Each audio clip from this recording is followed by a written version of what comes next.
Abra sua Bíblia no livro de Deuteronômio, capítulo 5, verso 18. Deuteronômio, capítulo 5, verso 18.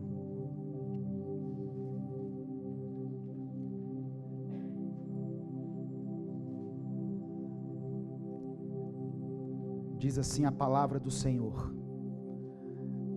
não adulterarás. Não adulterarás. O adultério é algo tão sério que lá nos 10 mandamentos Deus já colocou: não adulterarás, não cobiçarás a mulher do teu próximo. E eu acho interessante que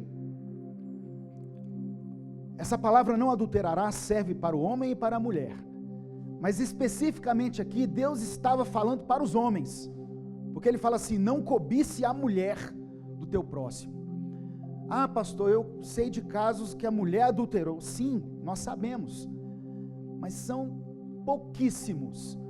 A maioria das situações de adultério que tem destruído famílias ocorre por causa do homem, ocorre pelo homem.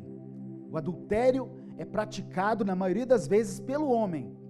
A mulher de vez em quando tem uns deslizes, sim, mas são minoria. Por isso essa palavra ela é muito mais absorvida pelos homens.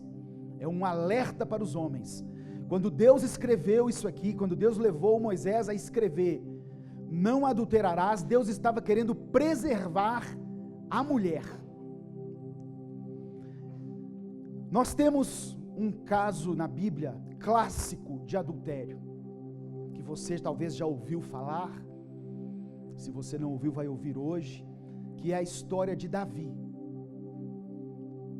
O grande líder Davi, o grande estadista, o maior rei que Israel já teve, ele teve na sua história o pecado do adultério, seguido do assassinato. E Deus permitiu que isso fosse registrado na Bíblia, talvez tanto para nos alertar em relação a essa situação. Ninguém é espiritual demais que não esteja sujeito a cair numa cilada de Satanás, e também para nos lembrar que de uma situação de adultério Deus pode dar continuidade a um ministério, a um reinado. Posso ouvir um amém? Deus é misericordioso. O caso de Davi com Batseba foi uma tragédia na história de Davi, mas da união de Davi com Batseba nasceu Salomão. Olha que bênção. E foi tão bênção que consta na genealogia de Jesus. Então eu não sei qual o momento da sua vida que você está passando em relação a isso, mas Deus trouxe você aqui para dizer que há uma possibilidade de recomeçar, há uma chance de ser feliz novamente. Ah, eu vou esquecer o que passou, eu vou receber aqui a unção de Manassés? Não, você não vai.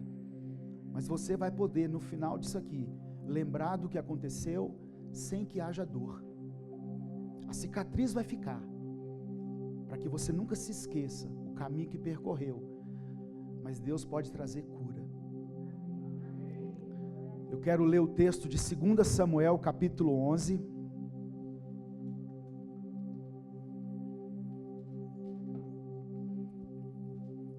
Segunda Samuel, capítulo 11.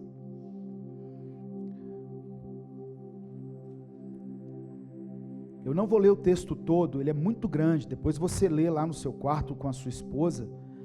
Eu vou ler o verso 1 e verso 2. 2 Samuel, capítulo 11.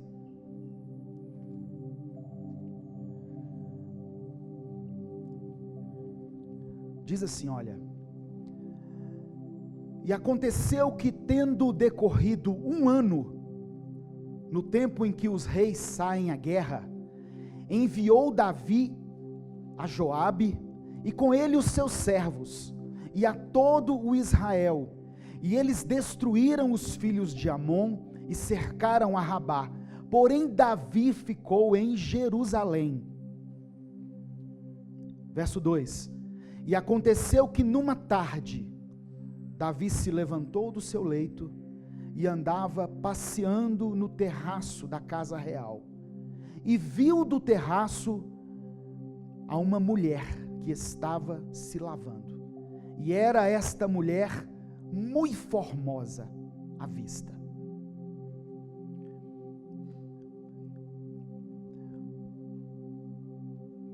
Irmãos, Jesus ele disse que existem dois tipos de adultério: o adultério físico, o ato consumado, e o adultério mental, que é quando um homem deseja uma mulher que não é sua.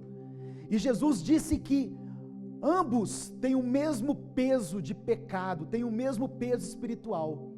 Deus considera pecado os dois. Talvez você não esteja vivendo uma situação de adultério, e eu torço para que não esteja, mas talvez a sua mente tenha sido dominada por fantasias, que se você der vazão a elas, consequentemente, em algum momento você vai se ver tão envolvido e propenso a cometer um adultério. Na sua mente você já adulterou.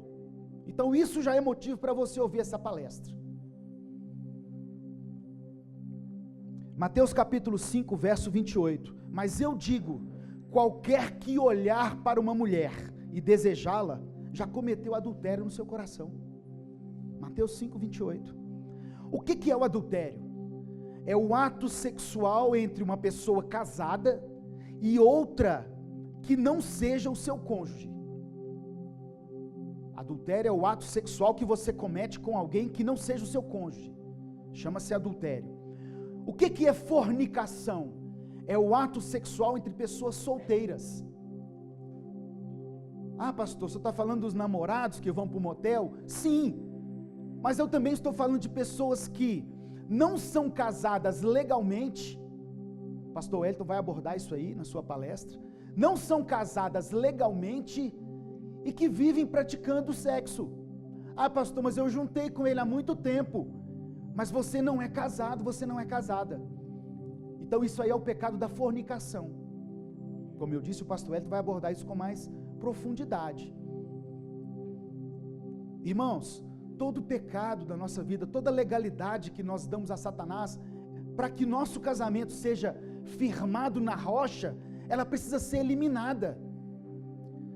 Um encontro como esse, ele só é eficaz se você sair daqui disposto a tomar decisões.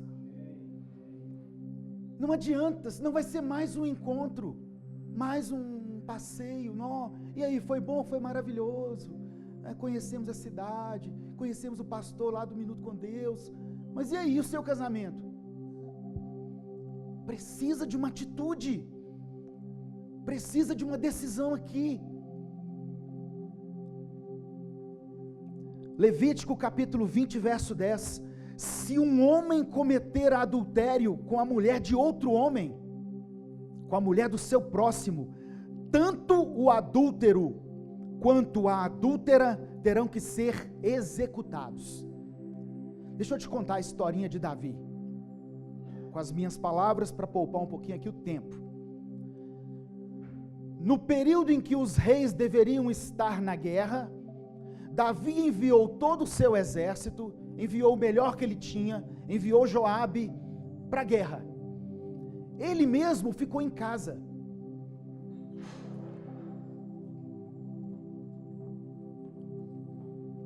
Davi mesmo ficou em casa. A Bíblia diz que de tarde ele levantou do seu leito. Eu imagino, eu posso conjecturar aqui, que Davi almoçou e foi tirar uma soneca. Não que isso seja pecado, mas só que Israel estava em guerra, o rei tirando uma soneca de tarde. Espera aí, né? revela aqui um relaxamento espiritual, uma apatia. Mostra aqui que Davi havia entrado nessa altura da sua vida. Os teólogos acreditam que ele estava aqui com 50 anos, uma idade em que, se você tem assim as suas coisas resolvidas, questão financeira, estabilidade emocional, filhos criados, você entra numa zona de conforto. Davi então, depois de tirar uma soneca de tarde, se levanta e vai passear pela sacada do palácio. Um tempo de ociosidade. Cuidado com a ociosidade. Cuidado com o seu tempo livre. Quando nós não preenchemos a nossa vida com as coisas de Deus, com a palavra, com o envolvimento com a igreja, nós temos uma tendência a querer preencher a nossa mente com outras coisas. E Satanás tem um prato diferente para te oferecer todo dia. E Davi, andando pela sacada do palácio, ele vê uma mulher tomando banho. E a Bíblia diz que era uma mulher bonita, muito formosa. Davi então pergunta para um dos seus soldados: quem é essa mulher? E o soldado fala para ele: essa mulher é esposa de Urias, um dos seus soldados mais fiéis, que está lá na guerra. Deus não deixa que nada aconteça na nossa vida sem nos alertar. O soldado dizia para Davi: essa mulher é casada, rei. Essa mulher é casada. Mesmo assim, Davi ignora e manda chamar a mulher. Davi se deita com ela e manda ela embora. Passou um tempo, a mulher mandou avisar o rei: avise o rei que eu estou grávida, e o meu marido está na guerra. Para um bom entendedor, isso basta. O que eu vou dizer para o meu marido, em outras palavras, o que eu vou dizer para o meu marido quando ele retornar da guerra e ver que eu estou grávida? Davi então começa a ver a ruína na sua vida, mas ele tenta resolver as coisas do seu jeito. Davi manda buscar o marido dela, lá na guerra, manda buscar Urias e dá uma folga para Urias. Ele chama Urias na presença dele e fala: Urias, tudo bem? Como é que está a guerra? Como é que estão os soldados? Como é que está a peleja? Está tudo bem, rei. Urias, você é um camarada tão fiel que eu vou te dar uma semana de folga. Vai para sua casa, fica com a sua esposa, descansa um pouco. O que Davi pensou? O camarada está na guerra, está numa seca danada. Ele vai para casa, ele vai ter relação com a esposa, e quando ela ficar barriguda, ele vai pensar: foi aquele dia. Davi então respira aliviado. Uma semana depois, o soldado, que deve ter sido aquele mesmo soldado, chega para o rei e fala: rei, o homem não foi para casa não. Urias não foi para casa. Urias era tão fiel que ele não conseguiu ir para casa sabendo que os seus amigos estavam na peleja. Ele ficou lá embaixo no palácio intercedendo por Israel, para que Israel prevalecesse na batalha.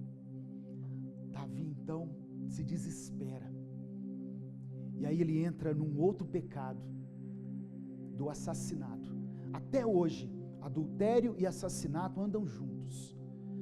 Quando morre alguém, quando alguém é assassinado, a polícia segue duas linhas: ou esse cara está devendo, ou esse cara traiu a esposa, ficou com a mulher de alguém. Adultério e assassinato caminham juntos. Davi então manda chamar Urias novamente. Davi faz uma carta endereçada ao comandante Joabe. E Davi fala com Urias: Urias, eu quero que você entregue essa carta nas mãos de Joabe. Davi fecha a carta, sela a carta. Ali ninguém podia abrir, somente Joabe, e dar nas mãos de Urias. Sabe o que estava escrito na carta? Estava escrito assim: Joabe, coloque Urias na frente da batalha, no lugar mais perigoso da batalha. Quando o exército inimigo se aproximar, peça para todo o exército de Israel recuar, menos Urias. Foram as ordens que Davi deu. O que Davi estava dando ali? A sentença de morte de Urias, tentando resolver um problema de adultério com as suas próprias mãos. Urias pegou a carta, sem saber o que estava escrito, entregou na mão de Joabe. Joabe abre a carta na frente dele. Ok. Adultério e assassinato cometidos pelo maior líder, um dos maiores líderes do Velho Testamento. O maior talvez tenha sido Moisés. Davi então respira aliviado de novo, resolvido o meu problema. Só que, irmãos, aos olhos de Deus, nada fica oculto. Quando Davi achou que estava tudo resolvido, um dia, o profeta Natã, eu não vi falar mais nada desse profeta Natã na Bíblia, pastor, só isso. E isso para mim bastou. O profeta Natã entrou na presença do rei, deve ter entrado, né? Salve, rei, salve, Natã, pode entrar. Pois não. Natã falou o seguinte com ele: ô rei, nós temos uma situação aqui para o senhor julgar, eu queria o seu parecer. Pois não, o que aconteceu? Natã conta uma historinha para Davi, que é o seguinte: nós temos um fazendeiro aqui, que ele tem muitas ovelhas, ele tem muito gado, milhares, e nós temos um outro aqui que tem uma ovelhinha, uma só, e é uma ovelhinha de estimação, uma gracinha, ela come na mesa com os meninos. Esse fazendeiro que tem muitas ovelhas, recebeu uma visita na casa dele. Ao invés dele pegar uma das suas ovelhas e fazer um churrasco, ele pegou a única que esse aqui tinha. E eu queria saber o que o senhor acha que nós temos que fazer, qual que é a sentença para esse homem. É engraçado que nós somos muito rápidos para julgar o pecado dos outros. Quando Davi escutou essa história, automaticamente ele falou: esse homem tem que morrer, esse homem merece a morte, essa situação é sentença de morte. Natã então olha nos olhos de Davi, isso é meu, tá? Isso não está na Bíblia não, e diz: esse homem é você, rei. Aquilo que você fez em oculto, Deus estava vendo. Deus viu que você pegou a esposa de um dos seus soldados mais fiéis, e depois você sacrificou esse homem para encobrir o seu adultério. Enquanto Davi estava achando que era a história de alguém, sentença de morte. Quando ele vê que estavam falando da sua própria história, Salmo 51, tem misericórdia de mim, ó Deus. Não é engraçado como nós somos rápidos para julgar a situação de outros? Mas quando é para nós, nós queremos a clemência, a misericórdia de Deus.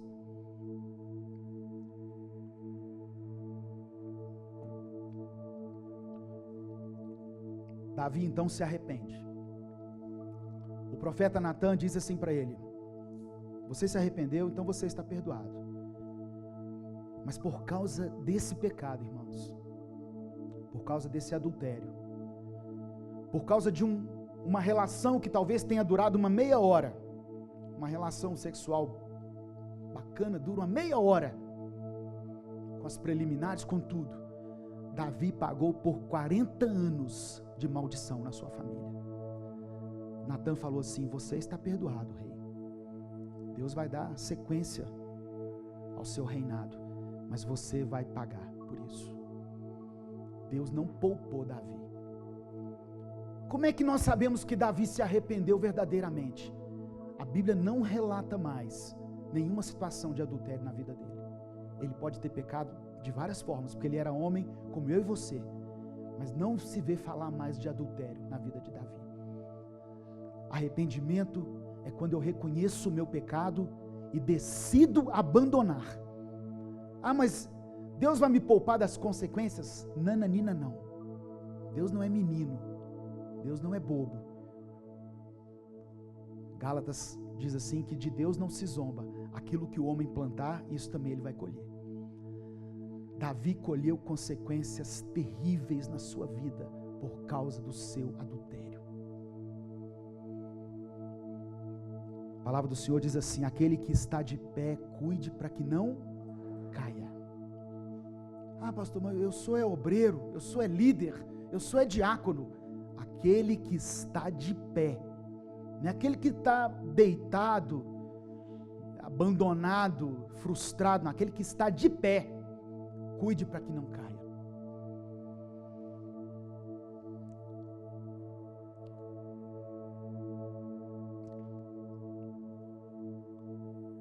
Quando um homem se dispõe a cometer o adultério, ele literalmente perde a razão. Ele está fora de si. Provérbios capítulo 6. É engraçado que Provérbios foi escrito por Salomão. Capítulo 5, capítulo 6, capítulo 7, ele fala do adultério, dos perigos do envolvimento com a mulher adúltera. Eu imagino que talvez Salomão tenha escutado muito da história do seu pai, quando era criança. Davi deve ter sentado muito com ele, tendo longas conversas sobre o adultério. E Salomão escreveu assim, pois o mandamento é lâmpada, Provérbios capítulo 6, a partir do verso 23, pois o mandamento é lâmpada, a instrução é luz, e as advertências da disciplina são o caminho que conduzem à vida. Eles o protegerão da mulher imoral, e dos falsos elogios da mulher leviana. Cuidado com conversinha no WhatsApp, elogios da mulher leviana. Não cobice no seu coração a sua beleza, nem se deixe seduzir por seus olhares, pois o preço de uma prostituta é um pedaço de pão, mas a adúltera sai à caça de vidas preciosas. Salomão não está dizendo que é certo se envolver com a prostituta, não. E nem eu quero dizer isso. Nem a prostituição, nem o adultério. Mas o adultério tem um peso muito maior, porque tem um envolvimento. Pode alguém colocar fogo no peito sem queimar a roupa? Pode alguém andar sobre brasa sem queimar os pés? Assim acontece com quem se deita com mulher alheia. Ninguém que a toque ficará sem castigo. O ladrão não é desprezado, se faminto rouba para matar a fome. Contudo, se for pego, deverá pagar 7 vezes o que roubou, embora isso lhe custe tudo que tem em casa. Mas o homem que comete adultério não tem juízo. Todo aquele que assim procede, destrói a si mesmo. Sofrerá ferimentos e vergonha, e a sua humilhação jamais se apagará. Pois o ciúme desperta a fúria do marido, que não terá misericórdia quando se vingar, não aceitará nenhuma compensação, os melhores presentes não o acalmarão. Em Provérbios capítulo 7, Salomão escreve assim, a partir do verso 4. Esse texto é grande, mas eu quero citar aqui. Ele respalda tudo que eu estou falando aqui. Eu estou falando sobre o adultério e suas consequências. Quantos estão entendendo? Digam amém. Provérbios capítulo 7, verso 4 ao verso 27. Dize à sabedoria, tu és minha irmã, e à prudência, chama de tua parenta, para que elas te guardem da mulher alheia, da estranha que lisonjeia com as suas palavras. Porque da janela da minha casa, olhando eu por minhas frestas, vi entre os simples, descobri entre os moços, um moço falto de juízo, que passava pela rua junto à sua esquina, e seguia o caminho da sua casa. No crepúsculo, à tarde do dia, na tenebrosa noite e na escuridão. E eis que uma mulher lhe saiu ao encontro, com enfeites de prostituta e astúcia de coração. Estava alvoroçada e inquieta. Não paravam em sua casa os seus pés. Foi para fora, depois pelas ruas, e ia espreitando por todos os cantos. E chegou-se para ele e o beijou. Com face impudente, ou seja, desavergonhada, lhe disse: sacrifícios pacíficos tenho comigo, hoje paguei os meus votos, por isso saí ao seu encontro, a buscar diligentemente a tua face, e te achei. Já cobri, olha o convite da prostituta, já cobri a minha cama com cobertas de tapeçaria, com obras lavradas, com linho fino do Egito, já perfumei o meu leito com mirra, aloés e canela. Venha, saciemo-nos de amores, até amanhã, alegremo-nos com amores, porque o marido não está em casa, foi fazer uma longa viagem, levou na sua mão um saquitel de dinheiro, voltará para casa só no dia marcado. Assim o seduziu, com palavras muito suaves, e o persuadiu com as lisonjas dos seus lábios. E ele logo a segue, como boi que vai para o matadouro, e como vai o insensato para o castigo das prisões, até que a flecha lhe atravesse o fígado, ou como a ave que se apressa para o laço, e não sabe que está armando contra a sua vida. Agora, pois, filhos, dai-me ouvidos, estais atento às palavras da minha boca, não se desvie para os caminhos dela o teu coração, e não te deixes perder nas tuas veredas, porque há muitos feridos derrubou, e são muitíssimos os que por causa dela foram mortos. A sua casa é caminho do inferno, que desce para as câmaras da morte. Diga misericórdia.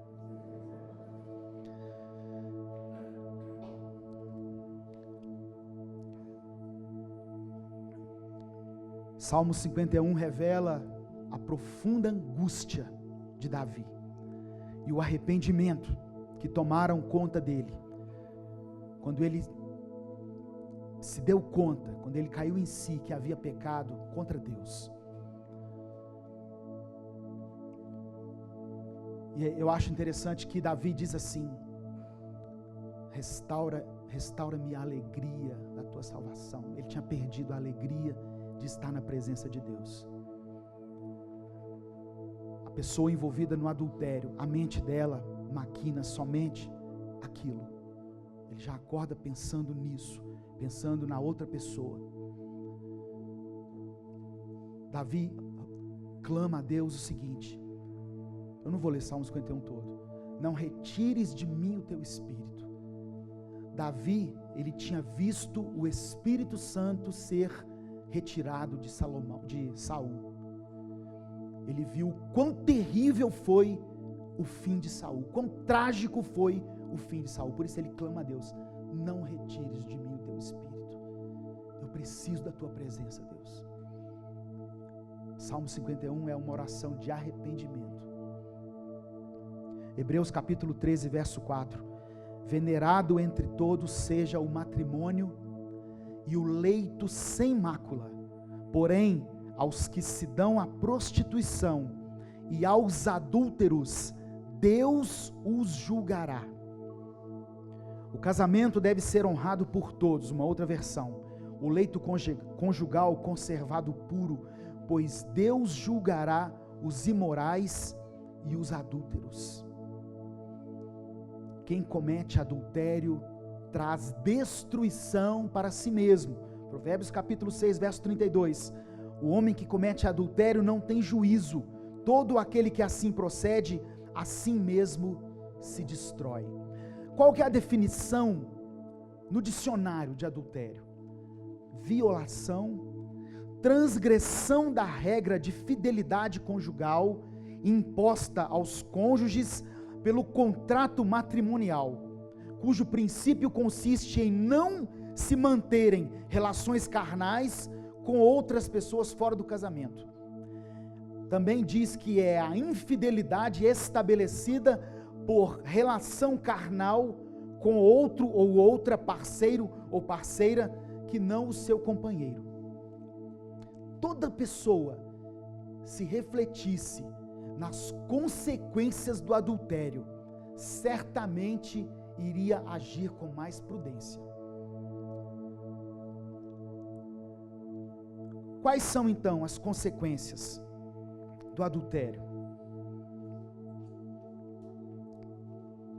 Em 2 Samuel capítulo 12, a partir do verso 10, o profeta Natan dá a sentença para Davi. Olha, Deus te perdoou, você com Deus está tudo certo, sua salvação está garantida, seu reinado está mantido, porém, verso 10, agora pois, não se apartará jamais a espada da tua casa, porquanto me desprezaste, e tomaste a mulher de Urias o Heteu, para ser tua mulher. Assim diz o Senhor, eis que suscitarei da tua própria casa o mal sobre ti, e tomarei tuas mulheres perante os teus olhos, e as darei a teu próximo, o qual se deitará com tuas mulheres perante este sol, porque tu o fizeste em oculto, mas eu farei este negócio perante todo o Israel e perante o sol. Então disse Natan a Davi, pequei contra o Senhor. E disse Natan a Davi, também o Senhor perdoou o teu pecado, não morrerás. Todavia, porquanto com esse feito deste lugar sobremaneira a que os inimigos do Senhor blasfemem, também o filho que te nasceu certamente morrerá. Consequências: Davi viveu 40 anos de maldição por causa do seu caso extraconjugal. O irmão, filho de Davi, estuprou a própria irmã, Tamar. Meio-irmão estuprou a própria irmã. Uma aliança simboliza, entre tantas outras coisas, uma proteção de Deus sobre a família. Quando essa aliança é quebrada, a família fica desprotegida. Essa proteção de Deus, na quebra da aliança, ela é removida.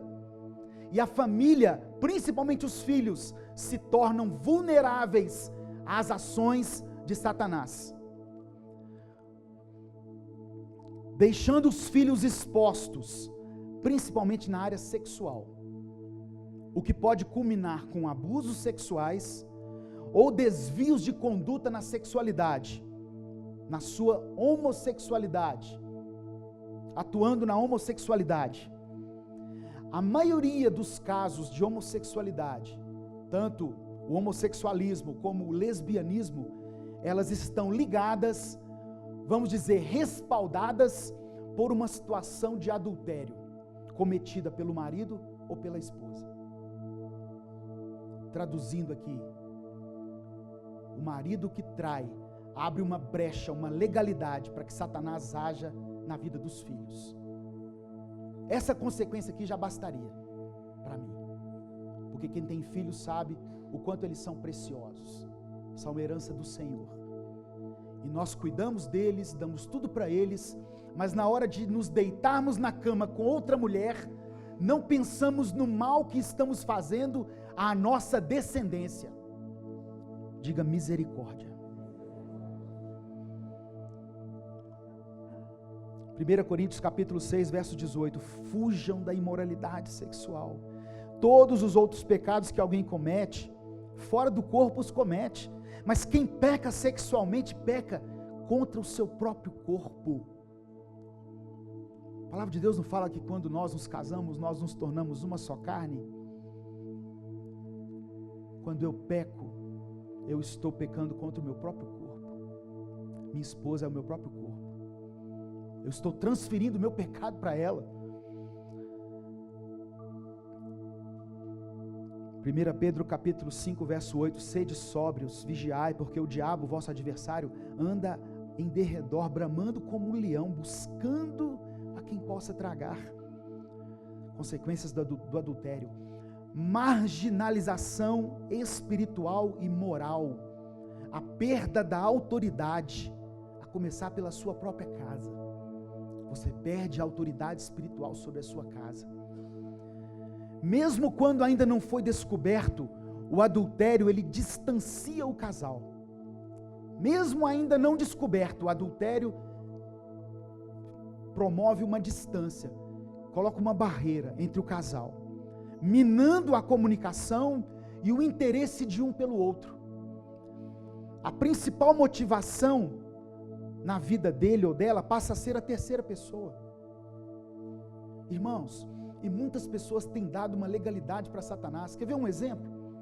Eu já vi casais dizerem assim, eu conversando com o rapaz, lá do meu trabalho, e ele disse assim, quando eu quero apimentar a minha relação, eu pego um filme pornográfico e assisto com a minha esposa. Aquilo ali desperta a nossa libido e nós vamos para a cama assim, igual dois leões. E eu pensei comigo assim, ainda bem que nem de pimenta eu gosto. Eu falei com ele, você está abrindo uma legalidade, você está maculando o seu leito, você está levando demônios para a sua cama, porque você já se deita na cama pensando naquela modelo lá, aquela atriz pornô, e a sua esposa se deita pensando naquele homem, na virilidade daquele outro homem. Venerado entre todos seja o matrimônio, bem como o leito sem mácula. Você tem essa prática aí, não leva esse demônio para sua casa não, em nome de Jesus. Ore a Deus que Ele vai te dar um desejo pela sua esposa. Ah, mas eu já perdi, pastor, esse negócio, tem tempos que eu não procuro ela não me procura. Irmãos, hoje tem solução para tudo. Você pode procurar um especialista. Consequências do adultério. O ciúme doentio também é uma sequela do adultério. Tem homens que adulteraram e hoje convivem com um ciúme da mulher por qualquer coisa, e com razão. Quem foi traído vai duvidar de tudo, de qualquer história que você contar. Homens que reclamam assim, pastor, ela disse que me perdoou, mas vive regulando o horário que eu chego. Ela quer ter acesso às minhas conversas no WhatsApp. É claro. A confiança quebrada, ela só é readquirida através da prestação de contas e da transparência. Querido, presta atenção. Você tem um celular que tem uma senha que a sua esposa não conhece, que ela não tem acesso às suas conversas. Uma decisão que você deve tomar nesse final de semana é arrancar essa senha do seu celular, ou então falar com ela, querida, a minha senha é essa aqui, ó. Pode entrar, pode ver as minhas conversas. Espera aí, deixa eu apagar umas coisas aqui, deixa eu me desligar, deixa eu bloquear algumas pessoas aqui, porque eu tomei uma decisão nesse final de semana. Eu quero sair daqui limpo, eu quero ter paz para deitar no meu travesseiro. Tem gente que na hora de dormir ele tem que bloquear, tem que pôr o celular num cofre, apagar as conversas todas, porque se a esposa pegar, vai dar problema.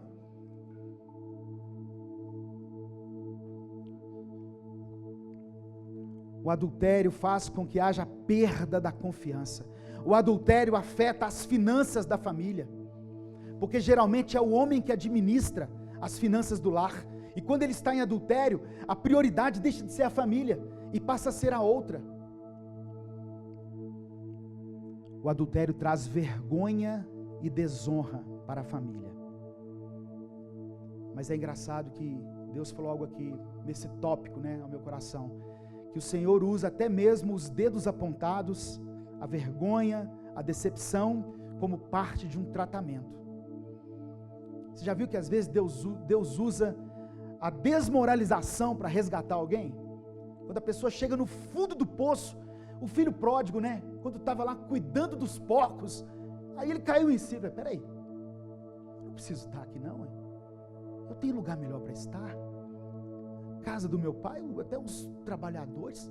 Então Deus usa às vezes a destruição moral, social, para resgatar alguém. Quem sabe aqui entre nós exista algum casal que hoje esteja vivendo essa situação, ou que viveu essa situação e está tentando superar. Deus trouxe essa palavra essa manhã para o seu coração. Já estou encerrando. Nós vamos orar. E eu quero que você saia daqui com uma decisão de abandonar esse pecado. Quando você decide abandonar o pecado de adultério, ou as possíveis situações que podem levar você ao adultério, porque Satanás pode estar armando um laço aí, através de rede social, conversinhas no WhatsApp, foto, nudes. Deus está te alertando hoje sobre a consequência, aonde isso vai te levar. Olha o que Jesus falou em Mateus capítulo 5. Vocês ouviram o que foi dito: não adulterarás. Mas eu lhes digo, qualquer que olhar para uma mulher para desejá-la, já cometeu adultério com ela no seu coração. Eu já li isso aqui. Aí ele continua falando, olha só. Se o seu olho direito o fizer pecar, arranque-o. É melhor perder uma parte do seu corpo do que ser todo ele lançado no inferno. E se a sua mão direita te fizer pecar, corte-a, lance-a fora. É melhor perder uma parte do seu corpo do que ir todo ele para o inferno. Jesus quer que você saia daqui mutilado, sem a mão. O que ele está dizendo aqui? Existe algo na sua vida que te leva ao pecado? Elimina da sua vida. Irmãos, eu conheço gente que saiu da rede social. Ah, irmão, vou te mandar uma mensagem no WhatsApp. Não, pastor, eu não tenho WhatsApp. Era o meu olho direito. Ah, mas eu tenho um WhatsApp, mas tem uma fulana aqui que só Jesus na causa. Bloqueia. Irmãos, a minha esposa tem a minha senha. Aliás, eu não tenho senha em celular. Ela tem a senha das minhas redes sociais. Ela acessa o meu WhatsApp. De vez em quando ela pega assim e fala assim, ó, tô bloqueando essa mulher aqui, tá? Eu nem falo nada. E excluí. Acabou. Isso aqui é problema. Problema à vista. Ok. Sim, chefe. Tem pessoas que vão ter que sair daqui com a decisão de deixar a rede social. Se quiser ter um casamento firmado na rocha, tá? Vão ter que sair do WhatsApp, mudar de número. Vão ter que dar um tempo na internet, porque talvez o seu problema seja a internet na madrugada, aquele negócio que pisca lá, e você se vê motivado a dar um clique para ver o que é aquilo, e aí abre uma mulher nua, abre uma cena de sexo explícito. Tem situações mais radicais, de pessoas que talvez vão dizer assim, pastor, eu tive que mudar de cidade, tive que mudar da cidade, tive que sair da empresa que eu trabalhava, porque o negócio estava lá. Tome essa decisão no seu coração, no nome de Jesus. Fique de pé e vamos orar.